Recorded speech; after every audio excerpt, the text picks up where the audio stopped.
2 दिन और 2 रातें गुजर गईं। दूसरा दिन तुलू हो गया।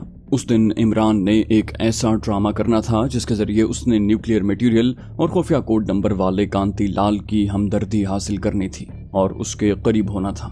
इमरान दिन भर होटल के कमरे में ही रहा। सिकंदर अली ये तस्दीक करने चला गया कि क्या कांति लाल उस रात को किसरबाई के फ्लैट पर जा रहा है। वो दोपहर के बाद वापस आया। इमरान ने पूछा, क्या खबर लाए हो? सिकंदर ने कहा, सर, हर शय प्रोग्राम और हमारे शेड्यूल के मुताबिक जारी है। कांतिलाल आज रात के 9 और 10 बजे के दरमियान चिड़ियाघर के पिछवाड़े वाली सड़क पर से गुजरेगा। हमारे तीनों आदमी वहां पहले से मौजूद होंगे। इमरान ने पूछा, उस सड़क पर लोगों की ज्यादा आमदोरफ्त तो नहीं होती? सिकंदर अली ने बताया कि वो सड़क छोटी सी है और रात के वक्त तो बिल्कुल सुनसान होती है। वो कहने लगा, कांतिलाल नहीं चाहता कि उसे कोई केसरबाई के फ्लैट पर जाते देखे, इसलिए वो उस सुनसान सड़क पर से गुजरता है। उसकी ये एहतियात हमारे हक में बड़ी मुफीद साबित हुई है। रात का खाना उन्होंने कमरे में ही खाया, कॉफी भी कमरे में ही मंगवा कर पी। उसके बाद उन्होंने अपने एडवेंचर की तैयारियां शुरू कर दी। तैयारी सिर्फ इमरान को ही करनी थी। उसने सिल्क का रेशमी कुर्ता पाजामा उतार कर उनकी जगह पतलून और बुशर्ट पहन ली। अपने साथ उसे असलहा या कमांडो चाकू रखने की जरूरत नहीं थी क्योंकि वहां सिर्फ ड्रामा होने वाला था। 8:30 बजे इमरान पतलून कमीज और समर शूज में मलबूस अपने पर्सनल सेक्रेटरी राजकुमार यानी सिकंदर अली के साथ लिफ्ट के जरिए लॉबी में आया। सिकंदर अली ने काउंटर पर जाकर चाबी दी और कहा कि अग्रवाल साहब एक बिजनेस पार्टनर से मिलने जा रहे हैं। पोर्च में शोफर की वर्दी में हाशिम खान नीली गाड़ी के पास अदब से खड़ा था। जैसे ही इमरान गाड़ी की तरफ बढ़ा, उसने जल्दी से पिछली नशिस्त का दरवाजा खोल दिया। इमरान पीछे और सिकंदर अली आगे हाशिम खान के साथ बैठ गया और गाड़ी शहर के सबसे बड़े चिड़ियाघर की तरफ रवाना हो गई। ये चिड़ियाघर शहर से बाहर वाक़ था। चिड़ियाघर के पीछे से जो छोटी सड़क गुजरती थी उस पर नारियल और बांस के दरख्त झुके हुए थे। रात के वक्त उधर से कोई नहीं गुजरता था। हाशिम खान ने मंसूबे के मुताबिक चिड़ियाघर की अकबी सड़क से कुछ फासले पर गाड़ी खड़ी कर दी। हाशिम खान और सिकंदर अली भी इमरान के साथ गाड़ी से बाहर आ गए। इमरान ने उनसे कहा, तुम लोग दरख्तों के पीछे छुपकर यहाँ जो ड्रामा खेला जाने वाला है उसे देखोगे और फिर मेरी वापसी तक इसी जगह खड़े रहोगे। उसने सिकंदर अली से पूछा, अपने आदमी कहाँ छुपे हुए हैं? क्या वो मौके पर पहुंच चुके हैं? सिकंदर अली बोला, जी हाँ, वो पहुंच गए होंगे और सड़क पर जहाँ छोटी पुलिया है उसके आसपास घात लगाए बैठे होंगे। कांतिलाल पर उसी पुलिया के पास हमला किया जाएगा। इमरान ने कहा, ठीक है, तुम लोग अपनी अपनी पोजीशनों पर चले जाओ। हाशिम और सिकंदर अली अंधेरे में पीछे दरख्तों की तरफ चले गए। उनके जाने के बाद इमरान गाड़ी में बैठकर सड़क पर गाड़ी को आहिस्ता आहिस्ता चलाता आगे गया। उसने गाड़ी की हेडलाइट्स रोशन कर रखी थी। उनकी रोशनी में उसे कुछ फासले पर चिड़ियाघर के अंदर जाने वाले पानी के नाले की छोटी पुलिया नजर आई तो उसने हेडलाइटें बंद करके गाड़ी एक तरफ दरख्तों के नीचे खड़ी कर दी। खुद वो ड्राइविंग सीट पर ही बैठा रहा। उसकी निगाहें सामने सड़क पर लगी हुई थी। उसने घड़ी पर वक्त देखा। कांतिलाल के वहां से गुजरने का वक्त हो गया था, मगर अभी तक सड़क पर अंधेरा था। किसी गाड़ी की दूर से रोशनी दिखाई नहीं दी थी। इस्लाम के बहादुर जर्नैल हजरत खालिद बिन वलीद रज़ियल्लाहु अन्हु की दास्तान सुनने के लिए आप हमारे चैनल सिरात को सब्सक्राइब कीजिए। इंशाल्लाह आपकी दुआएं साथ रहीं तो ये सिलसिला ऐसे ही चलता रहेगा। और हमारी हौसला अफजाई के लिए आप हमारी वीडियो को लाइक और शेयर जरूर कीजिए। कॉमेंट करके बताइए कि आपको हमारी वीडियोस कैसी लगी। 10-15 मिनट के बाद दूर से सड़क पर गाड़ी की हेडलाइट्स की रोशनी नमूदार हुई। इमरान बिल्कुल तैयार होकर बैठ गया। ड्रामा शुरू होने वाला था। वो गाड़ी की रोशनी को आगे बढ़ता देख रहा था। उसको ख्याल आया कि ये किसी दूसरे आदमी की गाड़ी भी हो सकती है। हो सकता है कांतिलाल की गाड़ी ना हो, लेकिन अपने जो 3 आदमी पुलिया के पास घात लगा कर बैठे थे वो कांतिलाल को पहचानते थे। वो उसे देख कर ही हमला करेंगे। गाड़ी आहिस्ता आहिस्ता आगे बढ़ रही थी। अब गाड़ी के इंजन की आवाज सुनाई देने लगी। नाले की पुलिया से 15-20 गज आगे अपने आदमियों ने दरख्त काट कर डाल रखा था। कांतिलाल की गाड़ी कटे हुए दरख्त के पास रुक गई। इमरान को गाड़ी के ब्रेक लगने की आवाज रात की खामोशी में साफ सुनाई दी। गाड़ी में से एक आदमी बाहर निकला। गाड़ी की बत्तियां रोशन थीं। वो गाड़ी के आगे आकर सड़क पर पड़े दरख्त को देखने लगा। उसके साथ ही दरख्तों में से 3 आदमी तेजी से बाहर निकले। उनके पास बंदूकें थीं और चेहरों पर कपड़े लपेट रखे थे।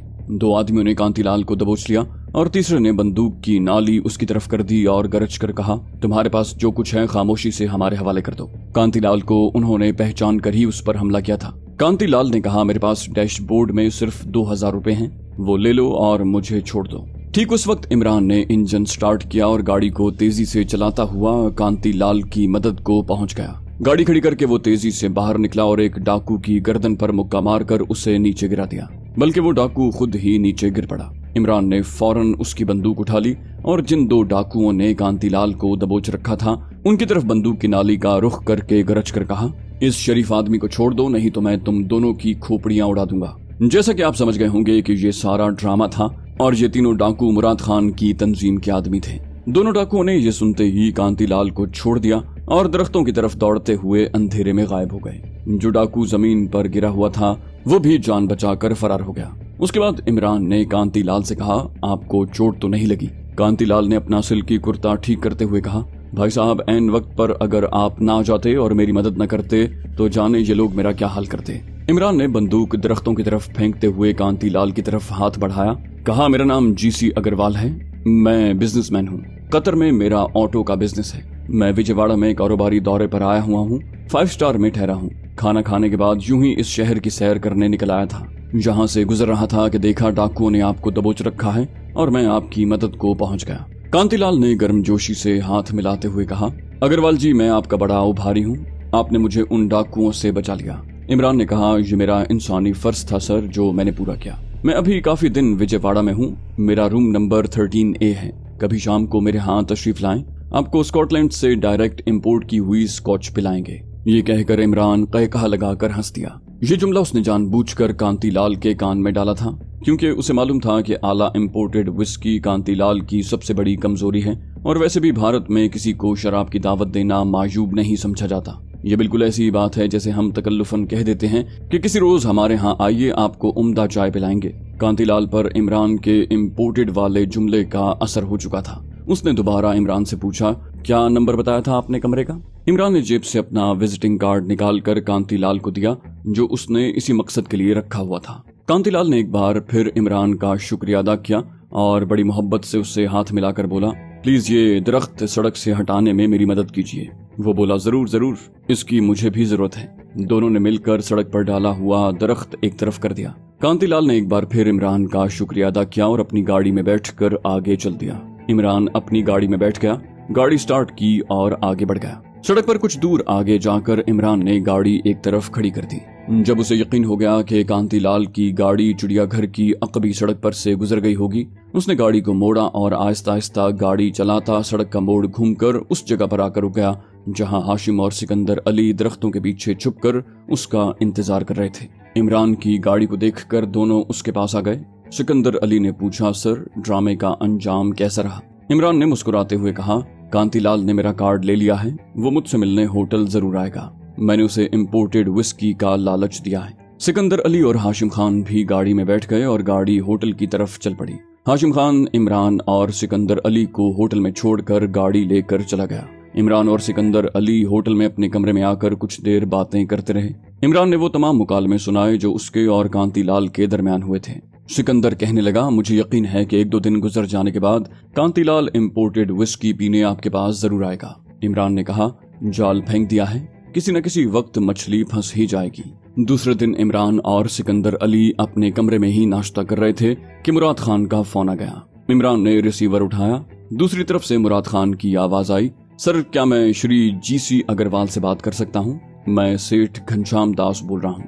उन लोगों ने आपस में तय कर रखा था कि होटल में दिन में 2-3 बार मुराद खान के आदमी इमरान को जरूर फोन करेंगे और अपने आप को विजयवाड़ा के बड़े सनतकार जाहिर करेंगे, क्योंकि होटल के टेलीफोन एक्सचेंज पर उनकी गुफ्तगू सुनी जा सकती थी। इमरान ने मुराद खान की आवाज भी पहचान ली थी और उसे मुराद खान ने बता दिया था कि वो जब भी फोन करेगा सेठ घनश्याम दास के नाम से फोन करेगा। इमरान ने फोन पर कहा, जी सेठ जी, मैं अग्रवाल ही बोल रहा हूँ। मुराद खान ने कहा, महाराज, मुझे आज का कोई टाइम दीजिए, बड़ी कृपा होगी। मैं कारोबारी सिलसिले में आपसे कुछ जरूरी बातें करना चाहता हूँ। इमरान ने कहा, आप अभी आ जाएं सेठ जी, इस वक्त मैं बिल्कुल फारिग हूँ।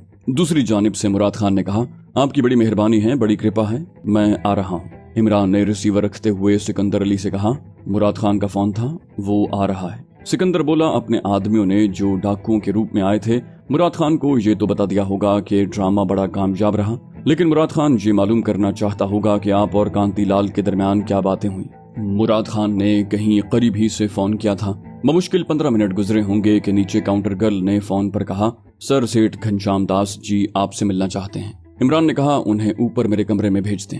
इमरान ने फोन बंद करते हुए सिकंदर अली से कहा, मुराद खान पहुंच गया है, थोड़ी देर के बाद मुराद खान आ गया। उसने विजयवाड़ा के कारोबारी हिंदू सेठों की तरह बेंगलोर का सिल्की कुर्ता और पाजामा पहन रखा था। माथे पर तिलक लगा था, गले में सोने की जंजीर थी, सर पर गांधी कैप थी। कमरे में दाखिल होते ही उसने दोनों हाथों से प्रणाम किया और सोफे पर बैठ गया। अभी दरवाजा आधा खुला था। सिकंदर अली ने जल्दी से दरवाजा बंद कर दिया। जब वो तीनों मुजाहिद कमरे में अकेले रह गए तो मुराद खान ने इमरान से पूछा, कांतिलाल के साथ क्या बातें हुई? इस ड्रामे का उस पर असर हुआ या नहीं? इमरान ने कहा, ऐसा असर हुआ कि वो उसे हमेशा याद रखेगा। वो मेरा बार बार शुक्रिया अदा कर रहा था कि मैंने डाकुओं से उसकी जान बचाई। मुराद खान ने पूछा, क्या तुमने इम्पोर्टेड विस्की का पत्ता फेंका था? इमरान बोला, ये तो इस गेम का त्रुप का पत्ता था। मैंने आखिर में फेंका और मैं बाजी जीत गया। जब मैंने कांतिलाल से कहा कि कभी मेरे होटल में जरूर आइए, मैं आपकी सेवा इम्पोर्टेड विस्की से करूंगा, तो उसने न सिर्फ मुझसे मेरा रूम नंबर दूसरी बार पूछा बल्कि मेरा विजिटिंग कार्ड भी लेकर रख लिया। मुराद खान ने कहा, ये बड़ा अच्छा हुआ, हम यही चाहते थे। इमरान कहने लगा, अब इम्पोर्टेड स्कॉच विस्की की कम से कम एक बोतल कहीं से मंगवा दीजिए, क्योंकि कुछ पता नहीं कि कांतिलाल आज रात को ही आ जाए। मुराद खान बोला, ये कोई मुश्किल काम नहीं। इमरान ने आहिस्ता से कहा, लेकिन करेंसी नोटों की तरह विस्की नकली नहीं होनी चाहिए। मुराद खान हंसकर कहने लगा, अरे भाई, भारत में विस्की का तो समंदर बह रहा है और हमारे पास इस किस्म के मौकों पर काम आने के लिए खालिस इंपोर्ट की हुई स्कॉच विस्की की 4-5 बोतलें हर वक्त मौजूद रहती हैं। मैं आज ही हाशिम खान के हाथ 2 बोतलें पहुंचा दूंगा। ये हमारे आदमियों ने हमें बाहर के मुल्कों से ला कर दी हैं, हमने यहाँ की किसी वाइन शॉप से नहीं खरीदी। सिकंदर अली ने चाय का कप बनाकर मुराद खान को दिया। इमरान कहने लगा, इसके बाद हमें क्या करना होगा? हमारे मंसूबे का पहला मरहला तो कामयाबी से तय हो गया है। मुराद खान ने चाय का घूंट भरा और बोला, मंसूबे का असल मरहला अब शुरू होगा। तुम दोनों में से किसी एक को इस कमरे में जरूर मौजूद रहना पड़ेगा, क्योंकि मालूम नहीं कांतिलाल का किस वक्त फोन आ जाए। इम्पोर्टेड विस्की का लालच उसे चैन से नहीं बैठने देगा। जब उसका फोन आए तो तुम में से जो कोई भी कमरे में होगा वो कांतिलाल को रात के खाने की दावत देगा। तुम लोग खाना नीचे डाइनिंग रूम में नहीं खाओगे बल्कि अपने कमरे में ही मंगवाओगे। सिकंदर अली तुम दोनों को अकेला छोड़कर चला जाएगा। तुम कांतिलाल को इम्पोर्टेड विस्की की बोतल पेश करोगे। हो सकता है वो बोतल अपने साथ ही ले जाए। ये भी हो सकता है कि वो बोतल खोलकर विस्की के 2-1 पैग पी ले। वो ज्यादा शराब नहीं पीता। पहली मुलाकात में तुम उसके साथ सिर्फ दोस्ती और अपने कारोबार की बातें करोगे और उसे कतर आने की भी दावत दोगे। जब वो जाने लगे तो तुम उसे 1-2 रोज बाद दोबारा होटल में डिनर करने और विस्की पेश करने की दावत दोगे और बातों बातों में कांतिलाल के कान में ये बात भी डाल दोगे कि अगली बार आपको शराब पिलाने वाली एक हसीनो जमील लड़की भी होगी। फिर समझ लेना कि मछली तुम्हारे जाल में फंस गई है। इमरान खामोशी से ये सारी बातें सुन रहा था। कहने लगा, तुम जिस तरह कहते हो मैं उसी तरह करूंगा, लेकिन ये सवाल अपनी जगह पर अभी तक कायम है कि कांतिलाल से खुफिया कोड नंबर कैसे मालूम किया जाएगा? क्या ये खुफिया कोड नंबर हम उस औरत के जरिए मालूम करेंगे जो कांतिलाल को शराब पिलाएगी? मुराद खान नफी में सर हिलाते हुए बोला, इसका सवाल ही नहीं पैदा होता। वो खूबसूरत औरत एक पेशावर औरत होगी। उसका हमारे मंसूबे के साथ किसी किस्म का कोई ताल्लुक नहीं होगा। उसके सामने तुम अपने आप को सेठ जीसी अग्रवाल ही जाहिर करोगे। इमरान ने पूछा, तो फिर हम कांतिलाल के मुंह से खुफिया कोड नंबर का राज कैसे उगलवाएंगे? मुराद खान कहने लगा, ये मैं तुम्हें कांतिलाल को दी गई दूसरी डिनर पार्टी के बाद बताऊंगा। अभी तुम्हें कांतिलाल के साथ दोस्ती के रिश्ते को मजीद गहरा करना है। लेकिन एक बात हमेशा ध्यान में रखना कि अगरचे आला शराब और औरत कांतिलाल की सबसे बड़ी कमजोरी है, लेकिन उसके बावजूद वो एक बेहद ज़हीन और चालाक आदमी है। उसके अलावा नशे की हालत में भी उसे अपनी सरकारी और हसास जिम्मेदारियों का एहसास रहता है। अगर उसे जरा भी शक पड़ गया तो ये पंछी तुम्हारे हाथ से उड़ जाएगा और ऐसा गायब होगा कि हम सब मिलकर भी उसे तलाश न कर सकेंगे। इमरान ने कहा, मुझे भी अपने फराइज और जिम्मेदारियों का एहसास है। मैं ऐसी कोई बात जबान पर नहीं लाऊंगा जिससे कांतिलाल को जरा सा भी शक पड़ने का इम्कान हो। मुराद खान ने कहा, मैं बस यही चाहता हूँ। इसी में हमारे मंसूबे और हमारे मिशन की कामयाबी का राज पोशीदा है। बाकी तुम खुद समझदार हो, तुम्हें इस किस्म की सूरत हाल का तजर्बा भी है। मुझे यकीन है कि तुम अपना किरदार बड़ी एहतियात और कामयाबी से निभाओगे। इमरान ने जवाब दिया, इंशाल्लाह। वो दिन गुजर गया, रात भी गुजर गई, दूसरा दिन आ गया। सिकंदर अली कुछ देर के लिए बाहर चला जाता था, मगर इमरान होटल के कमरे में ही रहा। दूसरा दिन भी गुजर गया और कांतिलाल का टेलीफोन न आया। तीसरे रोज शाम के वक्त इमरान पलंग पर लेटा अखबार पढ़ रहा था। सिकंदर अली होटल वालों की तरफ से भिजवाए गए कुछ बिलों को चेक करके उन पर दस्तखत कर रहा था कि टेलीफोन की घंटी बजी। इमरान अखबार एक तरफ रख कर उठ बैठा। सिकंदर अली भी टेलीफोन की तरफ देखने लगा। इमरान ने रिसीवर उठाकर हेलो कहा तो काउंटर गर्ल की आवाज आई, सर आपकी कॉल है। इमरान ने कहा, मिला दो। दूसरे लम्हे इमरान के कान में कांतिलाल की मानूस आवाज सुनाई दी। क्या मैं सेठ जीसी अग्रवाल जी से बात कर सकता हूँ? उसने अंग्रेजी में पूछा। इमरान ने कहा, मैं जीसी अग्रवाल ही बोल रहा हूँ। इमरान ने अंग्रेजी में ही जवाब दिया, आप कौन साहब हैं? दूसरी तरफ से आवाज आई, मैं कांतिलाल बोल रहा हूँ। इमरान ने खुश होकर कहा, हेलो कांतिलाल जी, कहिए क्या हाल है? सिकंदर अली ने बिल एक तरफ कर दिए और पूरी तवज्जो से इमरान की तरफ देखने लगा। इमरान के चेहरे पर मुस्कुराहट थी और वो कह रहा था, महाराज हम तो आपके सेवक हैं, जब और जिस वक्त जी चाहे आ जाएं। हमसे आपकी जो सेवा हो सकेगी जरूर करेंगे। जी ठीक है, बिल्कुल ठीक है, मैं इंतजार करूंगा। जी उसकी आप फिक्र न करें, आप और मेरे अलावा कोई नहीं होगा। महाराज मैं तो इस शहर में अजनबी हूँ, कोई दोस्त मयस्सर ही नहीं है। ना ये न कहें, वो तो मैंने अपना इंसानी फर्ज निभाया था। आप मुझे क्यों शर्मिंदा करते हैं? बस आप आ जाइए, मुझे आपसे दोबारा मिलकर खुशी होगी। Bye bye. इमरान ने रिसीवर रख दिया और सिकंदर अली की तरफ देखने लगा। इमरान की आंखों में मसरत और कामयाबी की हल्की हल्की चमक थी। सिकंदर अली ने मुस्कुराते हुए कहा, कांतिलाल का फोन था सर। इमरान ने भी मुस्कुराते हुए कहा, और किसका हो सकता था? इमरान पलंग से उठकर सोफे पर बैठ गया और बोला, कांतिलाल आज रात के 9 बजे आ रहा है। उसने खास तौर पर कहा है कि कमरे में हम दोनों के सिवा और कोई ना हो। कह रहा था कि मैंने उस रात डाकुओं से उसको बचाकर उस पर ऐसा एहसान किया है जिसे वो हमेशा याद रखेगा। सिकंदर कहने लगा, अब जो हम उसके साथ करने वाले हैं उसे तो शायद उसकी औलादें भी याद रखेंगी। इमरान ने मुराद खान की भिजवाई हुई गैर मुल्की विस्की की 2 बोतलों के बारे में पूछा कि वो कहाँ रखी हैं। सिकंदर अली कहने लगा, सर वो कैबिनेट के निचले खाने में उसी तरह पड़ी हैं। इमरान बोला, ठीक है, अब ऐसा है कि कांतिलाल रात के 9 बजे आने वाला है, तुम उससे पहले यहाँ से निकल जाना। मेरा ख्याल है कि कांतिलाल घंटा 1.5 घंटा जरूर बैठेगा। वो इतनी जल्दी बेतकल्लुफ होने वाला आदमी नहीं है। ऐन मुमकिन है कि वो आज रात मेरे पास बैठकर शराब न पिए और मेरी तरफ से गैर मुल्की विस्की की बोतलों का तोहफा लेकर चला जाए। बहरहाल तुम 11 बजे के बाद मुझे फोन करके मालूम कर लेना। सिकंदर बोला, सर मेरा ख्याल है कि मैं हाशिम खान को लेकर सीधा मुराद खान के पास जाता हूँ और उसे बता देता हूँ कि कांतिलाल आज रात होटल में आ रहा है। इमरान ने कहा, मुराद खान को जाकर तुम जरूर बता देना, लेकिन हाशिम खान को गाड़ी समेत होटल की पार्किंग में ही रहने दो। तुम टैक्सी लेकर चले जाओ, क्योंकि हो सकता है मुझे इस दौरान गाड़ी की जरूरत पड़ जाए। सिकंदर ने कहा, ठीक है सर, मैं टैक्सी लेकर चला जाता हूँ। हाँ, नीचे काउंटर पर इन बिलों की पेमेंट करते जाओ। उसके साथ ही इमरान ने सरहाने के नीचे से अपना बटवा निकाल कर खोला और सिकंदर से पूछा, कुल कितना टोटल है? सिकंदर बोला, 2500 रुपए है। इमरान ने बटवे में से 1000 रुपए के 3 नोट निकाल कर सिकंदर के हवाले किए और कहा, बाकी के 500 अपने कमरे की सर्विस करने वाले नौकरों और बैरों में तकसीम कर देना। ये बहुत जरूरी है और हमारी कौन सी ये अपनी कमाई है।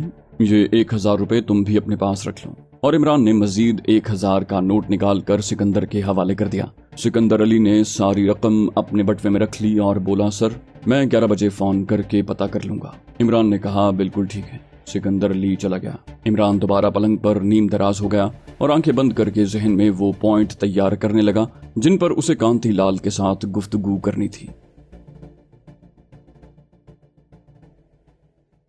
तो दोस्तों, ये थी हमारी आज की एपिसोड। उम्मीद करते हैं आपको हमारी कहानी पसंद आई होगी। जाने से पहले इस वीडियो को लाइक कीजिए और शेयर करना मत भूलिए। कमेंट करके हमें बताइए कि आपको हमारी वीडियो कैसी लगी। और अगर अभी तक आपने इस चैनल को सब्सक्राइब नहीं किया तो इसे सब्सक्राइब कीजिए और बेल आइकन दबाकर ऑल नोटिफिकेशंस ऑन कर लीजिए।